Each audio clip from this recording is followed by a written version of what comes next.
Hey, it's Tom from Inspiration Metalworks, and it's time to solve a problem that many of us have been having, me in particular, and that problem is people keep walking off with my shop magnets. What do I mean by that? We often put prints up. For instance, let's say I had a print put up. I'm not going to put this one up because I don't want to show what it is. Well, I might put it up on the mill I'm working. It's got to stay up there. These things get heavy, especially when there's lots of them, right? Well, guess what? People keep taking my magnets, and on top of that, they end up in the. Basically, what happens is the kids take them, or my wife takes them, and they end up on the refrigerator. And that's okay. Frankly, I'm glad people like them. I've made these magnets before. The magnets that I made the first time around, actually, if you dig way back in the archives of my videos, I made these by hand out of brass on my old South Bend 9-inch lathe way back. And I decided, you know what? I can do this better now. In fact, I can really have some fun with it. Well, in the meantime, I decided, hey, I got a CNC lathe. I can, redesign it, do it the way that I want.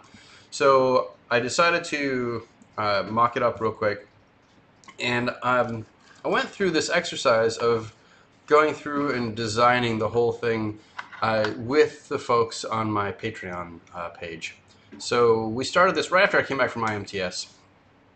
I was all fired up. I'm like, hey, let's go through the process of bringing a product to market. So we went through the design, we went through iterations of design, we did drawings, we tried a few things out, made some prototypes. I even made the first batch.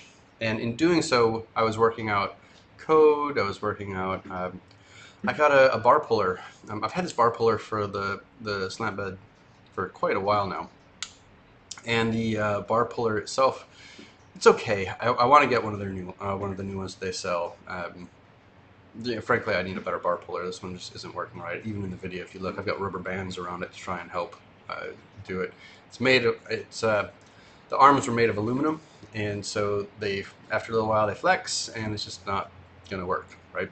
So, anyways, for now, this is working.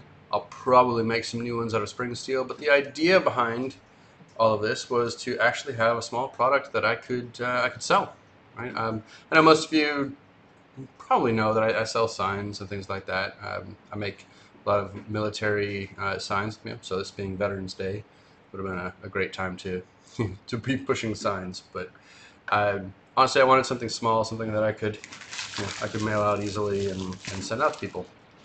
So I decided on these magnets, and what I did was I made a couple of different styles. Tell you what, let's take a look. Why don't we do that? I have nothing to hide, so probably cut a lot of this out in editing. Let's switch to the screen view. All right. So I've got two sizes, right? I've got what I was calling the standard size, which is this one, right, and then a low profile one. These two are my standards, so they are fully complete, code complete, just don't have magnet cores in them. I use these in my fixtures when I want to pick up zero again and do things like that. So these are ready to go. I've got everything set, so it works out well. So I made a couple of different kinds. Let's bring up the low profile one, and then I'll bring up the new version of it. So as you can see, pretty straightforward. It's a good design view for both of these. If you guys haven't started using some of the new Fusion 360 stuff, I highly recommend it. It's nice. So if you look at it, it's kind of nice, right? I was using a 1/4-inch neodymium magnet core on this. This is brass. They're just under 1/2 inch round, like 490, just enough to clean up the surfaces. But this is the low profile one, and I tell you what, they are really strong. But you know me, why not take it one step further? So the new ones or 3/8. Actually, it's 10mm cores in there. These are the prototypes for the new ones, and they're strong. Let me just tell you, they are strong. So the first batch already went out. They're gone. I've got a couple of them left. I didn't even really advertise anything, but they are out there. Little things that I did again. So all the new ones are going to be this, stronger style magnet. I've got to order some more cores, so I don't have any for sale right now. But you should see. I just want to give you guys a quick view of what it looked like there. But you should see them pop up soon. Yeah, wrong button. There we go. I'm trying some new functionality here on my recording. They all have my, I don't know if it's going to show up or not. Maybe I should do that in the, yeah, we'll do it on the, we'll go back to screen view. They all have my logo engraved on the top. With the double lines.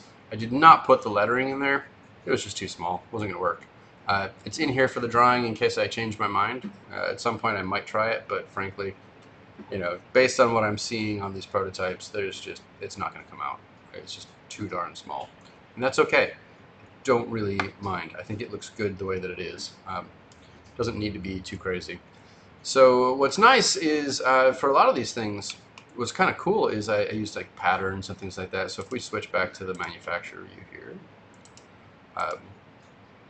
so just a standard engrave, right? But then when I do the work, if we go over to my soft jaws here, it's kind of neat. So here's my soft jaws. Here's that same pattern that I did on this one, but then I just have it do a pattern across. So super easy. And then I can adjust how I need to. So works out really well for that. The other thing is, because this is pretty standard, I just have a set Z height here. I know I have Z surface here, but what I'm doing is I'm using, let me switch views here. I'm using these standards, and I just pick up the Z off the top of the standard, and then I don't have to worry about it. So the Z height is off of, it's off that part here. And then, so basically, my work coordinate system on this guy is right here, centered, and then it just pop across. So that's why having, knowing where the center is, being able to pick up the exact center of this this hole, and then coming across, the Z height is what dictates where it goes. So really straightforward. There should have been video playing in the background of actually making these things. So I should have shown you some of that. And for now, I think we're going to wrap this one up. It's been far too long since I've had a video out. I just want to get something, let you guys know I'm still alive. I don't know if you can hear it right now. It's raining again. We had some hurricane damage. It's leaking. I got a bucket over here catching, I still haven't got the roof fixed in the shop. Both sides of the shop leak. I'm having to get that fixed. We're working on the outside. There's all kinds of stuff going on. Frankly, I've been busy. I'm spread thin right now, guys, and so I appreciate everybody staying patient. We're getting things back up and running. The brother is fully operational. It's working, actually, as you can see. I was doing some work with it to do some of this, but yeah, I got all the kinks worked out of the big machine now, so been having fun with that too. Getting comfortable with it, making sure everything's going to work right. But there's more coming, I promise. Like I said, it's been kind of crazy, but I appreciate everybody sticking with me. I notice, I look every once in a while, and the numbers subscription keeps going up, even though I haven't put out content in like 6 weeks, or maybe even closer to 2 months now. So I am still alive. I will be out in Lindale this coming weekend. So I'll be at the Go to the Land Fest. So if you're going to be out there, I would really love to talk to you guys. I will be streaming live from out there. So on Friday, I'll get out there and do some tests. That'll go to my channel. And then on Saturday, we'll be doing the live stream. I believe that's going to go to Justin's channel at Go to the Land. But yeah, hopefully I'll get a chance to catch up with some people out there. And might even have a few of these magnets with me. We'll see. But anyways, thanks for watching, and I will Oh, look at that. I will see you all again real soon. Thanks.